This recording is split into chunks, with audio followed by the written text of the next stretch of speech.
X3000, just shout them out, y'all.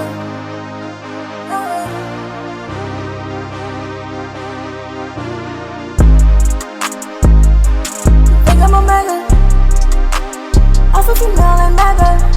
Tron, I don't know better. Shout him out, X3000, salute, salute. This shit go my way.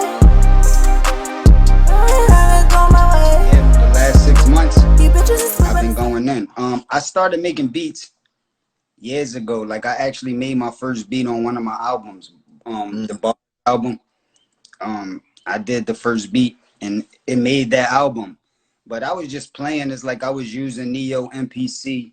Swiss was gone. That nigga was asleep. So I just jumped on his. He made my. It was a sample and all that. Right. But since then, I ain't really been going in too heavy. Like once a year, every now and then I make a beat. I wasn't really locked in. But like 6 months ago, I'm like, let me lock really in. Like, let me start going in and getting better with this shit. Because I know if I put my mind to it, I'm going to figure it out. So I've been going heavy the last 6 months. I actually released like 7 records on all of the platforms that I produce. I've been records while I'm figuring it out. Like, you know what I'm saying? But I got a lot better recently. So the last few records that I've been releasing it's been sounding a little bit different. What made you do that? What made you step over into the beats? I just love music, man. And sometimes I be wanting to get in the zone and be wanting to write and be tired of pulling up instrumentals I probably already wrote to, or having to try to go through a bunch of beats to find the one that you trying to vibe out to. Yeah. Better when I make beats myself. Like, you know what I mean? Even when I was doing them quarantine freestyles, I could just pull up my own beats and just do a freestyle, put it out. Don't got to worry about nothing.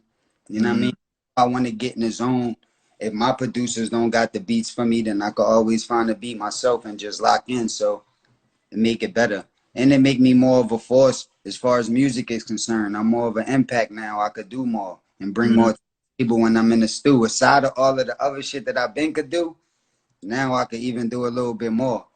Right. One of my little homies, Dane Jordan, he from Philly. He one of his roles. He did a listening session not too long ago for like his EP. And that he played through it. And then at the end, he like, yeah, and just so y'all know, I did all these beats. You know what I'm saying? Like, it was just like, you know, I'm not good at making beats. Like, I can produce things maybe from a distance, but I'm not like good with putting the things together. Like, I've tried. It's kind of like, yeah, I'm not good at this. I'm not good at this. So I just I always say I leave it to the professionals. Yeah, I mean, yeah, you might be better than you think. It might just take a little time, man. You know what I mean? So dope at all of the other stuff you do. When you try to make beats, you like a baby at it, so you probably don't feel comfortable with being that premature with what you do. Right. You know what I mean? It might be doper than what you think. It might just take a little time for you to get the hang of it. Even my oldest son, he be banging out. The son that I put in, I'm a hustler. My bill's coming too soon. My son gonna be too soon. 16 now, and he be banging out. He got his own production team. He's scoring. He producing a lot of records for a lot of artists, a lot of young up and coming artists. He just did this record called Tomato Soup. He be in there banging out beats every day, constantly. So I'm super proud of him, man. He the next one. By the time he 18, he gonna be the best in the world, man. I mean, his pops is hands down one of the best punchline bar spitters ever. And what some people may not know is like maybe like, I don't want to say 20 years ago because that might be too long, but you remember we jumped on the phone like a decade ago, maybe.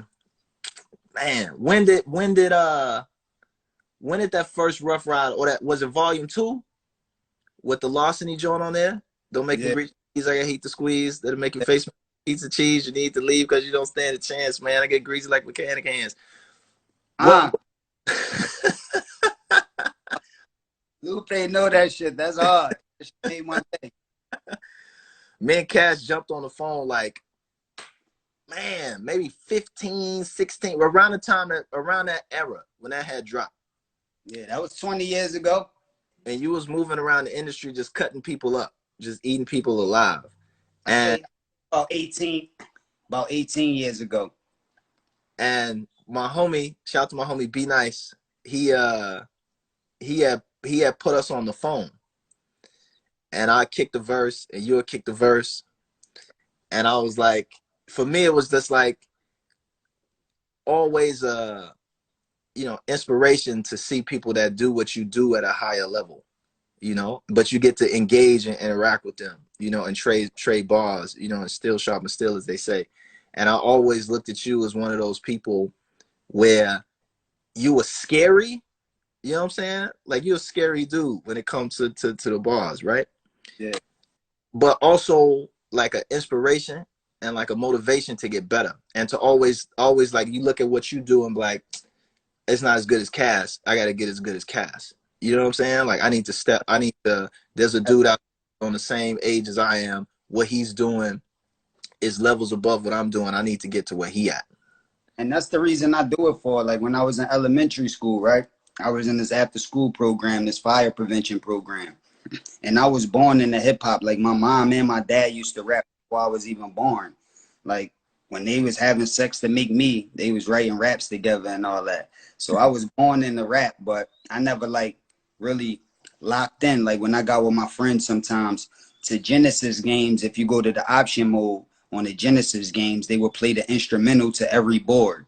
And on certain video games, certain boards will have some dope beats. So if you go to option mode and pull up certain boards, you can have some dope instrumentals, and we used to write to them.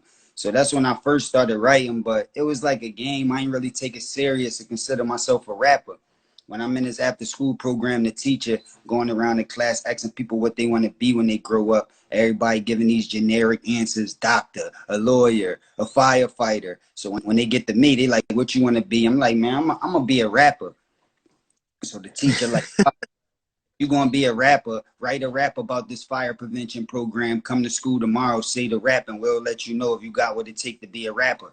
That put the pressure on me, so I had to go home, write my first rap. I wrote the rap about fire prevention, came back and said it to the after school program, and they went crazy. All of the girls and all of the people screaming and asking me, yo, how the hell you did that? Yo, out there. And I'm just amazed how I made the whole class go crazy with just something I thought about, wrote down, and made people respond like that. They ain't take no money. It ain't even matter what clothes I had on, and none of that mattered. Just what I thought about and wrote down. So from that point on in elementary school, I said I'm going to be a rapper, and I wanted to be a rapper too, inspire people to want to get better with the science. Like, before I even had bills to pay, before I even knew about wanting to do it for the cars and the jury and the reasons why a lot of people rap, before I even cared about all that, I wanted to be the best. What year was that? I was in the 4th grade. Wow. Grade. That's great. I don't know exactly what year that was, but I was in the 4th grade. That's the craziest. I think I wrote my first rap when I was like maybe like 11, something like that. But I didn't make the decision. I made the decision you made, was like, yo, I want to be a rapper, like in maybe 97, 98. And it was like, yo, I'm not taking SATs, I'm not taking ACTs. Like, I'm finna be a rapper. And I had one teacher who was like, I was like, when you get that support, like kind of how you got with your teacher, where he challenged you and you was like gave you a stage to come back on the platform to do it. Like, yeah. I had a teacher named Mr. K, and he's a math teacher, and I had like remedial math all through high school, like just basic algebra. Like, I was like, numbers and me and numbers don't mix. Yeah. And he just brought me to the back of the class where his desk was. He had his desk in the back, and everybody sat in front of him. And he just pulled my desk back there. I just sat back there. He gave me like a D just to pass the class, just gave it to me. And me and him just sat there and talked about, everything but math, And it was kind of like, I just, this craft and this thing that I want to do is what I feel like I want to be. And I think I got my first deal, and like, I was still kind of in and out of high school. So I didn't graduate. Like, I didn't get I graduated, but I didn't like walk across the stage and nothing like that. And I remember I went and got my diploma from high school, and like went straight to the airport and went to Miami for like some promo Memorial Day weekend, whatever the situation was. But it's interesting to see how young, you know, people, especially people of your caliber, like, you know, how young the craft really starts. People may think that, oh, you just pick it up when you know, because it's a hustle or something like that. But it's like, nah, it's the people who actually live it, breathe it, want to be this since they was kids, and still, the proof is in the pudding and the level that in the skill set they are today. And we got a story because I got my first record deal when I was 17. I was still in high school. I was in the 11th grade. Oh, I was like 16 when I first got down, but when I turned 17, I actually signed. You know what I mean? So my mom had to come sign for me. I wasn't even old enough to sign the contract myself. So it was like similar, but I knew like from early that's what I wanted to do. You know what I'm saying? I wanted to be the best rapper. But as I got older and got into high school and started to grow and started to want more, I seen it was a bag involved too. So I'm like, yo, money off being the best too. So that's when I started, you know what I'm saying? Really, because I was on this radio show. It's called The Cypher in Philly. Is where you call up and you battle. And my first manager was William Hart, the lead singer of the Delphonics. So he used to tell me a lot about the business, but he had a son that worked at the radio station and told me about this program. So I called up the first night and I won. I became the champion and I started winning like for long periods of time. I started winning for so much that they had to retire me and they made me a radio personality to start. But that's how I got to go backstage to a lot of concerts. That's when I met Wyclef, Buster, Cannabis, people like that, like being in the backstage from doing this. And that's how I got popular. But a lot of people knew me in the city, like even Beanie, Eve, anybody, Miss Jade, ask anybody from the city that was popping around that time. They'll tell you that they knew about me and was hearing about me. But it was a radio show and this was before social media, so people couldn't put my face with it. So that's when I went around the city battling a lot so niggas could know that I am the boy B from the radio station and this is what I look like. You know what I mean? And once I started doing that, I had the city on smash. A lot of people started coming to the city asking for me and asking about me and started offering me situations and telling me, yo, this person want to have it. I mean, and from there, I met TD, Swiss Pop, and that's how I met the Rough Riders and got down with that whole situation. It was over from there. When did you know? I asked like, you know, MCs that are like I would say at our level, you know, not even like people that are just nice. I always ask them like, when did you know that you was nice?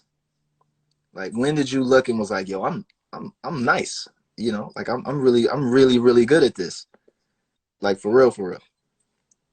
That first time when I was in that fire prevention program and they went crazy like that, I say, yo, I'm really nice. Like I thought I was all right, but I'm like, yo, I'm really nice. Like I could, and this is my first rap. So if first time I wrote a rap and I'm this nice, imagine if I just stay at it. Like, you know what I mean? I was young. I was in the 4th grade. So I'm like, most rappers is grown men. If I just stay at it, I'm gonna get super nice. So I kind of felt I was nice from the first rap, man. Who did you run up on?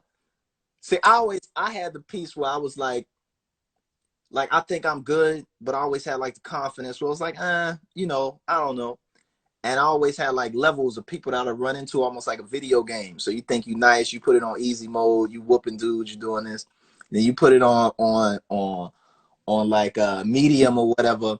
And you're like, oh no, I'm not really that good. I got to go back work on my combos or whatever like that. So I always had those, you know, level up moments, you know, while it'd be another dude in school who you didn't even know was in school with you who would rap. You sitting at the lunch table, he just lace bang, he hit you with some joints. You're like, oh, yo, I got to go back and step my joint up, come back tomorrow with something else. You know what I'm saying?